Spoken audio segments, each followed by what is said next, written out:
सोचिए जरा, एक सीमित इंसान, हम और आप, उस अनंत असीम परमेश्वर को आखिर जान कैसे सकते हैं? ये एक बहुत बहुत गहरा सवाल है ना?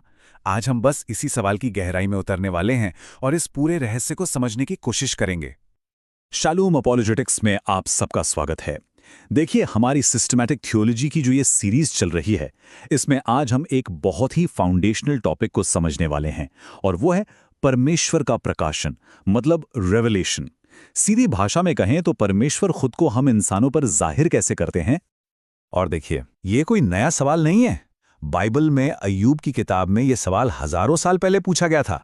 क्या तू खोज करके परमेश्वर का भेद पा सकता है? ये सवाल ना सीधे सीधे इंसान की हदों और परमेश्वर की उस असीम महानता को हमारे सामने रख देता है। तो फिर सवाल वही है, हम उसे जान कैसे सकते हैं? तो इस सवाल का जवाब पाने के लिए आज हम क्या क्या देखने वाले हैं। सबसे पहले हम समझेंगे कि प्रकाशन का मतलब क्या है। फिर हम बात करेंगे सामान्य और विशेष प्रकाशन की।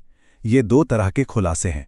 और आखिर में हम देखेंगे कि ये दोनों मिलकर परमेश्वर की एक पूरी मुकम्मल तस्वीर कैसे बनाते हैं। तो चलिए शुरू करते हैं अपने पहले हिस्से से।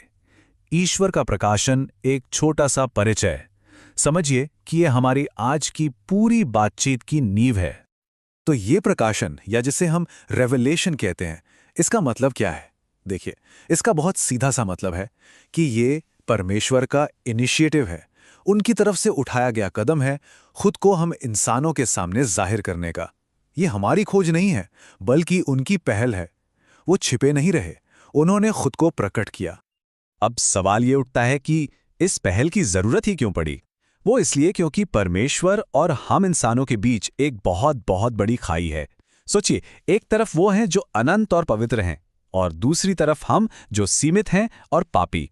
इस खाई को हम अपनी कोशिशों से, अपनी ताकत से कभी पार कर ही नहीं सकते। और देखिए, ये बात बाइबल भी बिल्कुल साफ साफ बताती है। 1 कोरिन्थियों में लिखा है कि परमेश्वर की बातें उनके आत्मा के सिवा और कोई नहीं जान सकता। मतलब साफ है, अगर हमें परमेश्वर को जानना है तो पहल उन्हीं की तरफ से होनी होगी। उन्हें ही खुद को हम पर प्रकट करना होगा।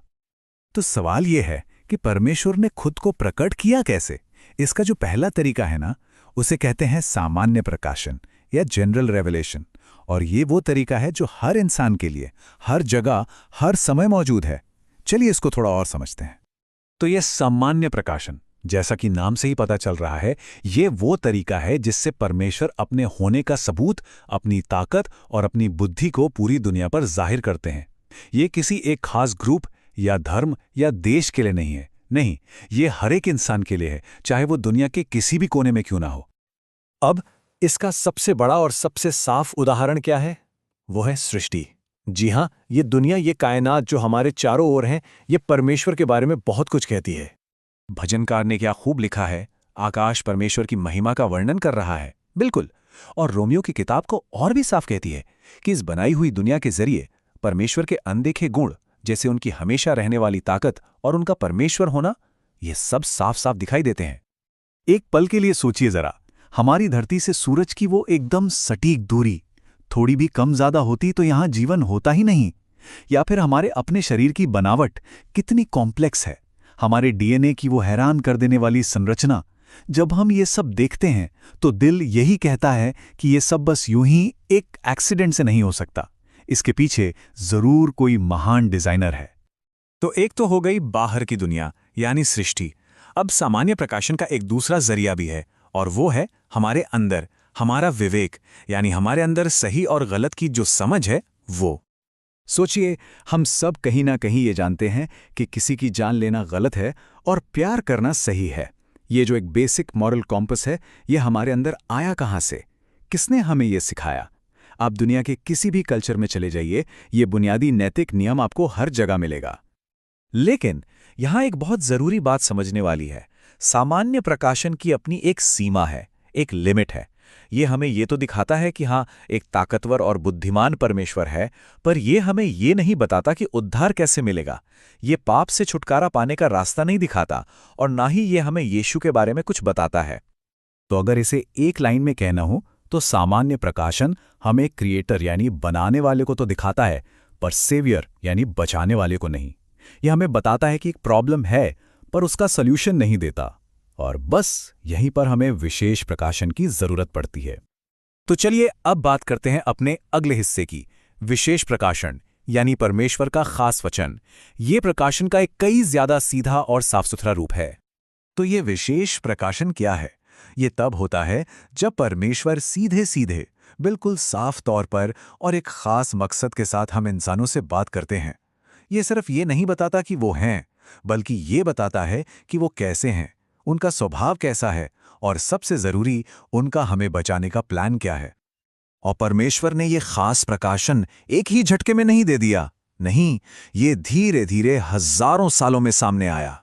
उन्होंने पहले नबियों के जरिए बात की, दर्शन और सपनों का इस्तेमाल किया, फिर पवित्र शास्त्र यानी बाइबल लिखवाई, और फिर आखिर में अपना सबसे बेहतरीन और पूरा प्रकाशन उन्होंने यीशु मसीह के रूप में दिया।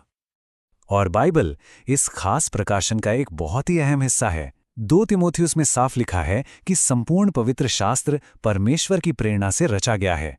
मतलब ये सिर्फ इंसानी सोच या कहानियों की किताब नहीं है, ये परमेश्वर का अपना वचन है जो हमें बताता है कि वो कौन है, और सबसे बड़ी बात कि हम पाप से बच कैसे सकते हैं। और ये सारी बातें हमें इस प्रकाशन के शिखर पर, इसके क्लाइमैक्स पर ले आती हैं, और वो हैं खुद यीशु मसीह, जो परमेश्वर का सबसे मुकम्मल और आखिरी प्रकाशन है। जरा इस बात की गहराई को समझिए। परमेश्वर ने सिर्फ एक मैसेज नहीं भेजा या सिर्फ एक किताब नहीं भेजी, वो खुद इंसान बनकर इस धरती पर आ गए। जो मैसेज देने वाला था वो खुद मैसेज बन गया। बाइबल क्या कहती है कि यीशु अदृश्य परमेश्वर का प्रतिरूप हैं।